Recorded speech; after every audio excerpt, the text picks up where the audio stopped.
Good evening दोस्तों। ISPSS academy में आपका स्वागत है। और पर्यावरण की जो प्रैक्टिस सेट की सीरीज चला रहे हैं हम, उसमें ये नेक्स्ट वीडियो है। तो चलिए स्टार्ट करते हैं। और यहाँ पे पहला क्वेश्चन कह रहा है कि भूमि संरक्षण की जिस विधि में पहाड़ी ढलान को काट कर सीढ़ियाँ बना दी जाती हैं उनका नाम क्या है। तो उनका नाम है समुच्च रेखीय कृषि। और इस प्रकार की एक जैसे पहाड़ है तो इसके चारों तरफ इस तरह से कॉन्टूर लाइन बनाई जाती है और उसके इसी गैप में जो कृषि की जाती है तो इसको कॉन्टूर या समुच्च रेखीय कृषि कहते हैं। चलिए नेक्स्ट क्वेश्चन देखें। निम्नलिखित में से किस दिन को राष्ट्रीय ऊर्जा संरक्षण दिवस के रूप में मनाया जाता है। तो मनाया जाता है आपको 14 दिसंबर को। चलिए नेक्स्ट देखेंगे। अधोलिखित में किस दिन को प्रतिवर्ष विश्व ओजोन दिवस के रूप में मनाया जाता है। तो आपको मालूम है कि ऑप्शन ए 16 सितंबर। पृथ्वी दिवस मनाया जाता है तो 4 का जो सही होगा वह 22 अप्रैल को पृथ्वी दिवस, ऑप्शन ए। निम्नलिखित कथनों पर विचार कीजिए। पहला कथन कह रहा है कि अंतर्राष्ट्रीय मानकीकरण संघ का मुख्यालय रोम में है। दूसरा कह रहा है कि ISO 9000 गुणवत्ता प्रबंधन तथा मानकों से संबंध है। ISO 14000 पर्यावरण प्रबंध तंत्र मानकों से संबंध है। तो 5 का यहाँ पर हो जाएगा ऑप्शन सी। 2 और 3 सही हैं और ये पहला गलत है। चलिए नेक्स्ट क्वेश्चन देखेंगे। निम्नलिखित कथनों पर विचार कीजिए। क्योटो उपसंधि वर्ष 2005 में लागू हुई। क्योटो उपसंधि मुख्यतः ओजोन परत की क्षीणता से संबंध है और मीथेन कार्बन डाइऑक्साइड की तुलना में ग्रीन हाउस गैस में अधिक हानिकारक है। और इसका जो सही आंसर है 6 का वो है ऑप्शन सी। केवल पहला सही आपको मैंने कल बताया था कि क्योटो से कार्बन करके कुछ याद कर लीजिए। तो यहाँ पर केवल पहला सही होगा और दूसरा और तीसरा गलत है। चलिए नेक्स्ट क्वेश्चन देखेंगे। पृथ्वी विज्ञान मंत्रालय के अधीन 2 कौन से विभागों को शामिल किया गया है। तो 7 का हो जाएगा महासागर विकास एवं भारतीय मौसम विभाग, ऑप्शन ए। ग्लोबल 500 पुरस्कार प्रदान किया जाता है तो पर्यावरण प्रतिरक्षा हेतु, ऑप्शन ए। पगमार तकनीक का प्रयोग किया जाता है तो यहाँ पर जो 9 का सही हो जाएगा वो है विभिन्न वन्य जंतुओं की जनसंख्या के आकलन के लिए, ऑप्शन सी। 10 नंबर देखेंगे। एजेंडा 21 का संबंध किससे है। तो वह है रियो में पृथ्वी शिखर सम्मेलन का दस्तावेज, ऑप्शन सी। चलिए नेक्स्ट क्वेश्चन देखेंगे। और सूची 1 को सूची 2 से मिलाना है और यहाँ पर देख लेंगे हम लोग। तो जो एपिको आंदोलन है वह आपका शुरू किया था पांडुरंगा आंध्र प्रदेश में, और चिपको किया था आपके चंडी प्रसाद भट्ट ने, ये उत्तराखंड में। और जो ग्रीन बेल्ट है वो है वंगारी मथाई। और टिकाऊ विकास या सस्टेनेबल डेवलपमेंट एजेंडा 21, तो ऑप्शन डी हो जाएगा इसका सही। चलिए नेक्स्ट क्वेश्चन देखेंगे। किस प्रजाति को विलुप्त माना जा सकता है जब वह अपने प्राकृतिक आवास में नहीं देखी गई है। तो ऑप्शन ए हो इसका माफ कीजिएगा, ऑप्शन डी होगा। 50 वर्ष से अधिक अगर वह नहीं देखी गई है तो उसको एक्सटिंक्ट या विलुप्त प्राय मान लिया जाता है। 13 नंबर कह रहा है कि विश्व वन्य जीव निधि का शुभांकर क्या है। तो WWF का जो वो है आपका ऑप्शन डी, 13 का पांडा। 14 नंबर क्वेश्चन देखेंगे कि मॉन्ट्रियल प्रोटोकॉल किससे संबंधित है। तो 14 का सही आंसर हो जाएगा वो है आपका ओजोन क्षय से, ऑप्शन ए। चलिए नेक्स्ट देखेंगे। पेयजल को शुद्ध करने के लिए पोटेशियम परमैंगनेट का प्रयोग किया जाता है क्योंकि यह हो जाएगा आपका उपचायक या ऑक्सीकारक है, ऑप्शन सी। 16 नंबर क्वेश्चन कह रहा है कि अधोलिखित कथनों पर विचार कीजिए। पहला है कि अंतर्राष्ट्रीय संगठन ग्रीन पीस की स्थापना कनाडा में हुई। ग्रीन पीस का मुख्य उद्देश्य पर्यावरण तथा प्रकृति की रक्षा के लिए सरकारों की उन औद्योगिक नीतियों में परिवर्तन लाना है जो पर्यावरण के लिए खतरा उत्पन्न कर सकते हैं। तो 16 का हो जाएगा, दोनों सही हैं। इसका मॉन्ट्रियल में है आई थिंक, कनाडा के इसका जो मुख्यालय है। चलिए नेक्स्ट क्वेश्चन देखेंगे। WWF के संबंध में अधोलिखित में से कौन सा कथन सही नहीं है। तो यहाँ पर ऑप्शन सी सही नहीं। यह संयुक्त राष्ट्र संघ का पर्यावरण संगठन है नहीं, यह एक स्वायत्त संस्था है या कह लीजिए एक NGO है। इसके बारे में भी पढ़ लेंगे। इसका उद्देश्य आनुवंशिक प्रजातियों तथा पारिस्थितिकी तंत्र की विविधता को संरक्षित करना है। यह विश्व का सबसे बड़ा स्वतंत्र पर्यावरण संगठन है। इसका गठन 1961 में हुआ। चलिए नेक्स्ट क्वेश्चन देखेंगे। और यहाँ पर एक सूची दी गई है, दूसरी सूची को मिलाना है। तो आपका विश्व पर्यावरण दिवस 5 को मनाया जाता है। विश्व ओजोन दिवस आपका 16 सितंबर हो गया। अब 2 बचे, अब देख लेंगे इसमें हम क्या कर सकते हैं। और 18 नंबर में हम लोग इसका ऑप्शन डी हो जाएगा और सी का हो जाएगा आपका विश्व मितव्ययिता दिवस 10 दिसंबर को और विश्व वानिकी दिवस आपका 30 अक्टूबर को। चलिए आगे बढ़ेंगे। भारत में यूरो मानदंड किस वर्ष लागू है? तो 19 का हो जाएगा 1 जून 1999 को। पर्यावरण विभाग की स्थापना भारत में किस वर्ष हुई? तो 20 का हो जाएगा आपका डी 1980 में। 17 मई 2004 से प्रभावी स्टॉकहोम संधि का संबंध है। तो उसका संबंध है खतरनाक कीटनाशकों व विषैले रसायनों आदि पीओपी का पर प्रतिबंध लगाने से। चलिए नेक्स्ट देखेंगे। ट्रैफिक संगठन का संबंध अधोलिखित में से किससे है? तो ट्रैफिक का संबंध है आपका जीवों तथा वनस्पतियों के अवैध व्यापार से। धरनी विकास पर विश्व शिखर वार्ता रियो 10 कहाँ हुई थी? तो रियो 10 जो हुई थी वो कहाँ पर हुई थी? तो 23 का हो जाएगा जोहानसबर्ग में। चलिए निम्नलिखित कथनों पर विचार कीजिए। कार्बन जमाओं के बारे में स्वच्छ विकास युक्ति क्योटो नवाचार युक्तियों में से एक है। सीडीएम के अंतर्गत कार्यान्वित होने वाली परियोजनाएं केवल सूची 1 या संलग्नक 1 देशों से संबंधित हैं। तो 24 का हो जाएगा दोनों सही हैं, ऑप्शन सी। चलिए नेक्स्ट क्वेश्चन देखेंगे।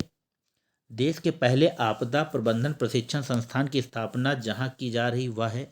तो वह आपका 25 का हो जाएगा लातूर के महाराष्ट्र में या महाराष्ट्र के लातूर में। राष्ट्रीय पर्यावरण अभियांत्रिकी संस्थान है तो यह है आपका नागपुर, ऑप्शन सी।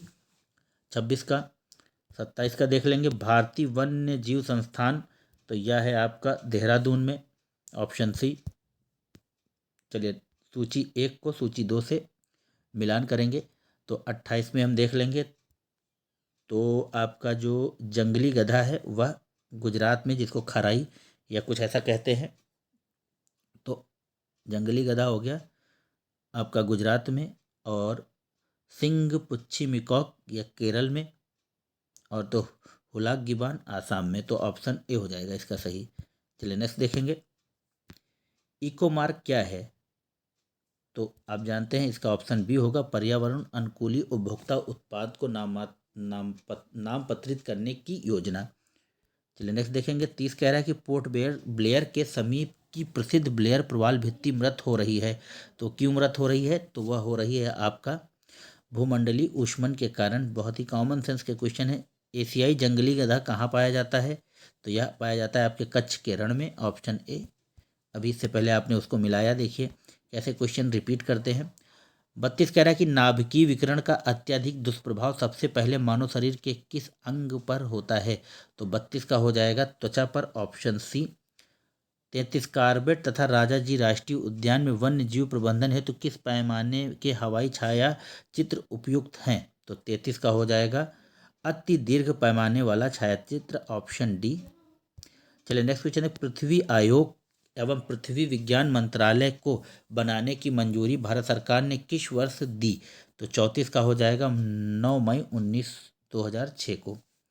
35 कह रहा है कि पृथ्वी विज्ञान मंत्रालय के बनने से पूर्व इस मंत्रालय का नाम क्या था? तो इस मंत्रालय का नाम था महासागर विकास मंत्रालय या मिनिस्ट्री ऑफ ओशियन डेवलपमेंट। चलिए पृथ्वी विज्ञान मंत्रालय के प्रमुख विभाग हैं तो 36 का हो जाएगा समुद्र विज्ञान एवं प्रौद्योगिकी विभाग तथा भारत मौसम विभाग। यह तीनों, ऑप्शन सी हो जाएगा। चलिए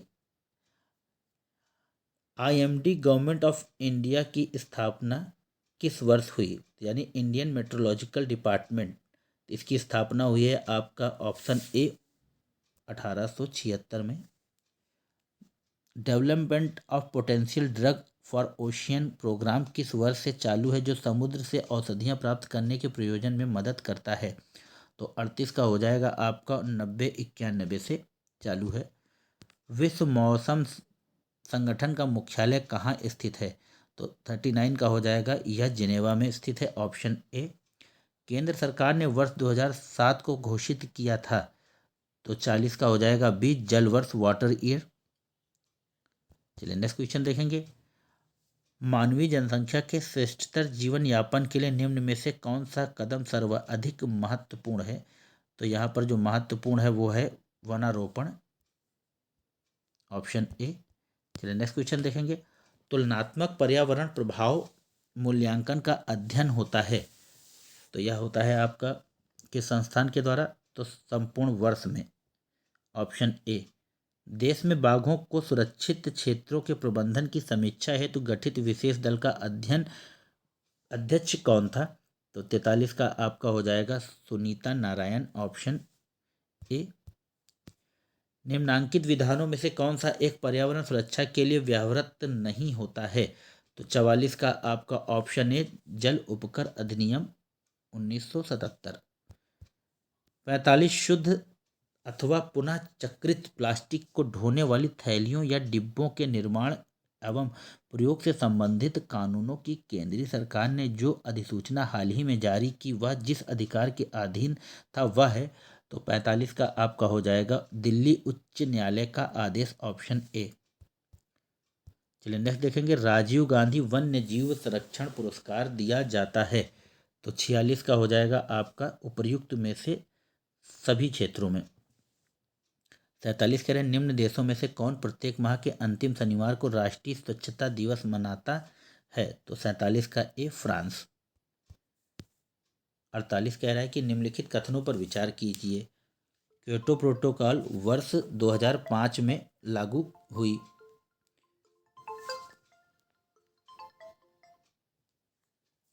माफ कीजिएगा, क्योटो उपसंधि मुख्यतः ओजोन परत की क्षीणता से संबद्ध है। 3 कह रहा है कि मीथेन कार्बन डाइऑक्साइड की तुलना में ग्रीन हाउस गैस के रूप में अधिक हानिकारक है। तो 48 का यहाँ पर जो सही होगा वह होगा केवल एक सही है। चलिए नेक्स्ट क्वेश्चन देखेंगे। 49 नंबर कह रहा है कि भारत में निम्नलिखित कथनों पर विचार कीजिए। भारत में रेड पांडा प्राकृतिक रूप से केवल पश्चिमी हिमालय में पाया जाता है। 2 कह रहा है कि भारत में स्लो लोरिस उत्तर पूर्व के सघन वनों में रहता है। तो यहाँ पर 49 का जो हो जाएगा वह केवल 2 सही है, ऑप्शन ए। चलिए नेक्स्ट क्वेश्चन देखेंगे। बायोनॉमिक्स या जीववनिकी के संबंध में निम्नलिखित में से कौन सा कथन सही है? ऑप्शन में लिख रहा है कि इसका शाब्दिक अर्थ होता है जीव का प्रबंध, या पारिस्थितिकी का पर्याय है, या प्राकृतिक तंत्र के मूल्य पर बल देता है जो मानव तंत्रों को प्रभावित करते हैं। तो जो 50 का सही आंसर है वह है ऑप्शन डी, 1, 2, 3। नेक्स्ट क्वेश्चन देखेंगे। यद्यपि भारत की जनसंख्या विस्मयकारक गति से बढ़ रही, किंतु पक्षियों की संख्या तेजी से घट रही है, क्योंकि शिकारियों की संख्या में असाधारण वृद्धि हुई है, जैविक कीटनाशक तथा जैविक उर्वरकों को बड़े पैमाने पर उपयोग हो रहा है, पक्षियों के वास स्थानों में बड़े पैमाने पर कटौती हुई है, कीटनाशक उर्वरक तथा मच्छरों के भगाने वाली दवाओं को बड़े पैमाने पर उपयोग हो रहा है। तो 51 का दोस्तों जो सही आंसर है वह केवल ए, 3 और 4 सही है, बाकी यह गलत है। तो ऑप्शन ए हो जाएगा यहाँ पर सही। चलिए यहाँ पर एक सूची दी हुई है 52 में, और उस सूची को दूसरी सूची से मिलाना है। तो 52 में हम देख लेंगे। तो ए का 3 है, तो एशियाई जंगली गधा, इसको बोलते हैं इक्कस हेमी ओनस। फिर B2 बारहसिंगा सर्वस दुआऊ सेली। C4 है चिकारा, इसको गजेला बोलते हैं, और नीलगाय बोसमॉफल ट्रेगो केमल्स। तो ऑप्शन ए हो जाएगा इसका सही। चलिए नेक्स्ट क्वेश्चन देखेंगे, और यहाँ पर भी एक सूची दी हुई है, और आप जानते हैं कि नवाबगंज पश्चिम बिहार उन्नाव में है, तो यहाँ पर 2 एलिमिनेट हो जाएंगे,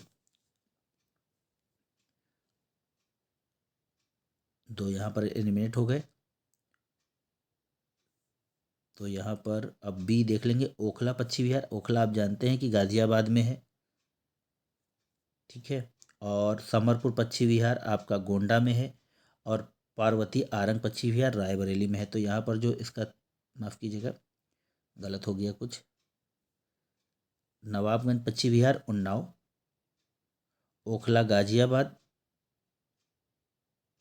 और समरपुर रायबरेली और यह गोंडा में। तो ऑप्शन सी होगा इसका सही। चलिए नेक्स्ट क्वेश्चन देखेंगे। सामाजिक वानिकी में प्रयुक्त बहुउद्देशीय वृक्ष का एक उदाहरण है। तो 54 का जो सही होगा वह होगा खेजरी। 55 देखेंगे। प्रदूषण नियंत्रण के उद्देश्य से राष्ट्रीय झील संरक्षण योजना के अंतर्गत जिन शहरी क्षेत्रों में पड़ने वाले जलमग्न भूमि को चुना गया वे हैं। तो 55 में हम देख लेंगे। तो ऑप्शन यहाँ पर है 1 2 3। तो भोज मध्य प्रदेश, सुखाना चंडीगढ़ और चिल्का उड़ीसा। चलिए नेक्स्ट क्वेश्चन देखेंगे। 56 में कह रहा है कि निम्न में से किसे वृक्ष मानव कहा जाता है। तो 56 का हो जाएगा सी, रिचर्ड सेंट बार्ब बेकर को। ये क्वेश्चन बहुत ही इंपॉर्टेंट है। 57 कह रहा है कि सभी जीवधारियों के प्रति सम्मान की भावना रखने का उपदेश किसने दिया था। तो 57 में दिया था आपका डी, अल्बर्ट स्विट्जर ने। ऑप्शन डी हो जाएगा।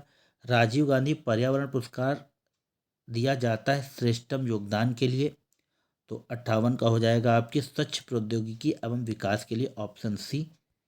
59 में देखेंगे कि भारत के एनिमल वेलफेयर बोर्ड का मुख्यालय कहाँ स्थित है। बहुत ही इंपॉर्टेंट क्वेश्चन है, काफ़ी दिनों से ये रिपीट नहीं हुआ है। तो 59 का हो जाएगा बी, चेन्नई में, एनिमल वेलफेयर चेन्नई। 60 और लास्ट क्वेश्चन। अपने प्रदूषकों के कारण निम्न में से कौन सी नदी जैविक मरुस्थल कहलाती है। तो आपका 60 का जो सही आंसर होगा वो है दामोदर, ऑप्शन सी। तो मित्रों यह थे 60 कुल महत्वपूर्ण प्रश्न जो पर्यावरण से संबंधित थे। आशा है आप लोगों को पसंद आएंगे। चैनल को लाइक कीजिए, शेयर कीजिए और सब्सक्राइब कीजिए। जय हिंद, जय भारत, नमस्कार, शुभ रात्रि।